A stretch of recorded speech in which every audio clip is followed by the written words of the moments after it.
નમસ્કાર બાલમિત્રો, યુટ્યુબ ચેનલમાં આપનું હાર્દિક સ્વાગત છે.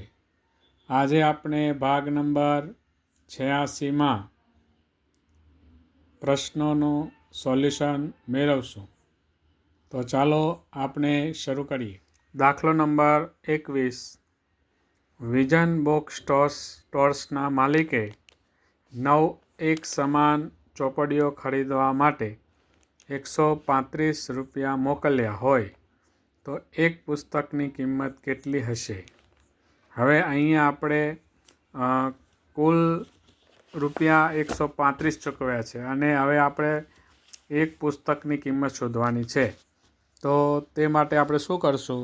તો સૌપ્રથમ આપણે 9 પુસ્તકની કિંમત જે છે તે અહીંયા આપેલી છે કે 9 પુસ્તકની કિંમત 135 રૂપિયા છે.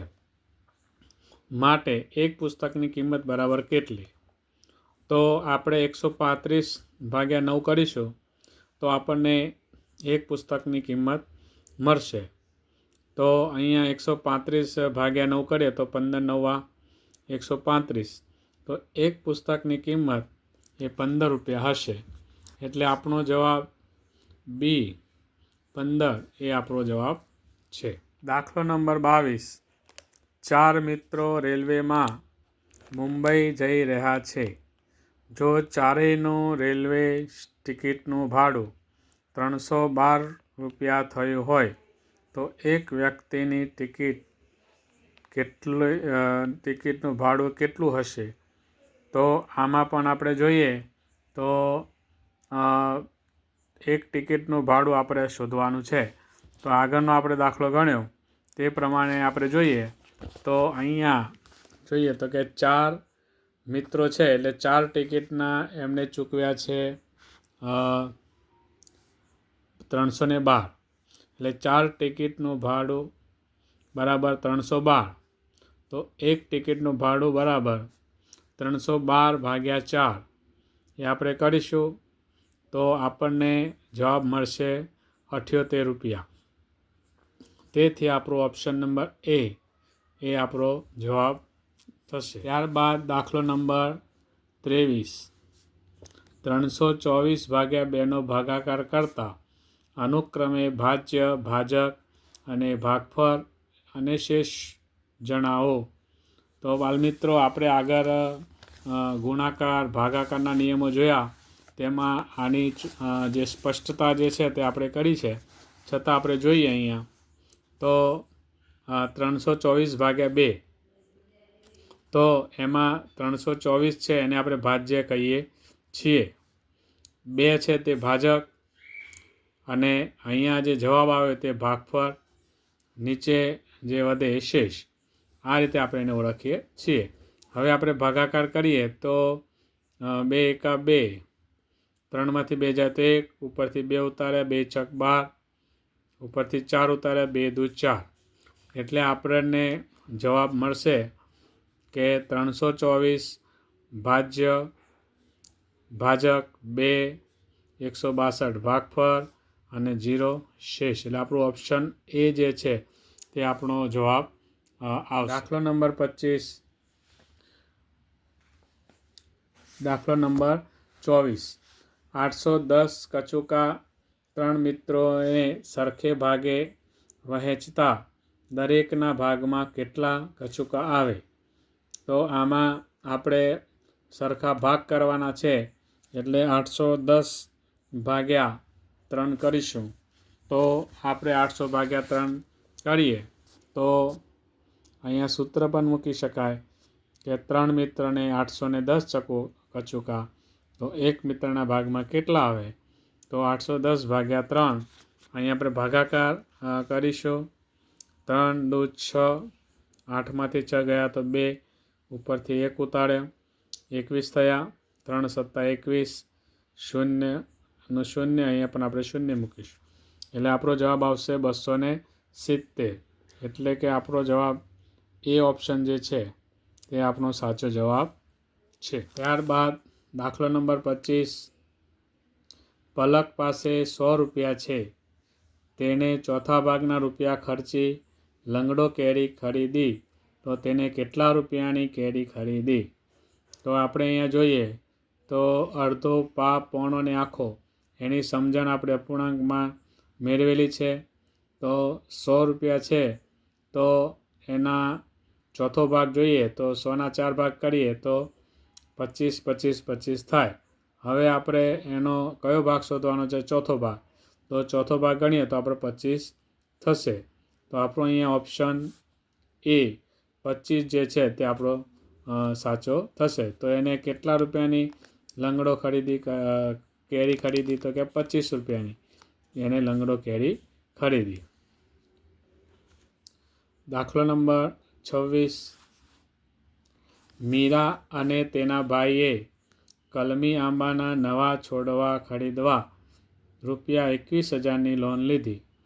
તેમણે 1 વર્ષમાં કુલ ₹23,520 પાછા ચૂકવ્યા. તો તેમને દર મહિને કેટલા રૂપિયા ચૂકવ્યા હશે?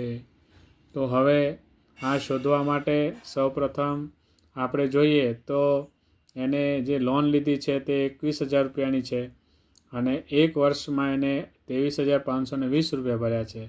તો હવે આપણને ખ્યાલ છે કે 1 વર્ષ એટલે 12 મહિના થાય. તો 12 મહિનામાં ₹23,520 ચૂકવ્યા. તો આપણે 1 મહિનાની ગણતરી કરવાની છે. તો શું કરશું? તો કે 1 વર્ષ એટલે 12 મહિના. પહેલાં તો રકમ લખીશું, ચૂકવેલ રકમ 23,520 અને સૂત્ર મૂકીશું અહીંયા કે 12 માસમાં ચૂકવેલ રકમ બરાબર 23,520. તો 1 માસમાં ચૂકવેલ રકમ બરાબર કેટલી? તો 23,520 ભાગ્યા આપણે 12 કરીશું. તો એનો ભાગાકાર અહીંયા આપણે કરીશું. તો 12 એકા 12, 23માંથી 12 કાઢીએ તો 11, ઉપરથી 5 ઉતાર્યા, 12 9 108, 115માંથી 108 જાય તો 7, ઉપરથી 12 ઉતાર્યા, 12 6 72, 0 0.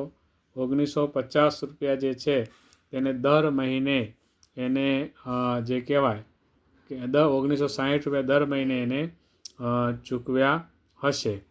તો આ આપણો જવાબ જે છે તે આવશે ₹1960. ત્યારબાદ દાખલો નંબર 27.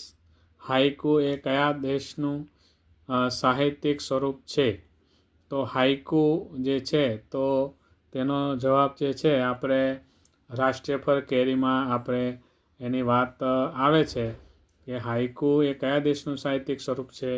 તો કે જાપાન દેશનું એ સાહિત્યિક સ્વરૂપ છે. ત્યાર પછીનો પ્રશ્ન છે 28 નંબરનો. હાઇકુનું બંધારણ શું છે? તો તે પણ આપણે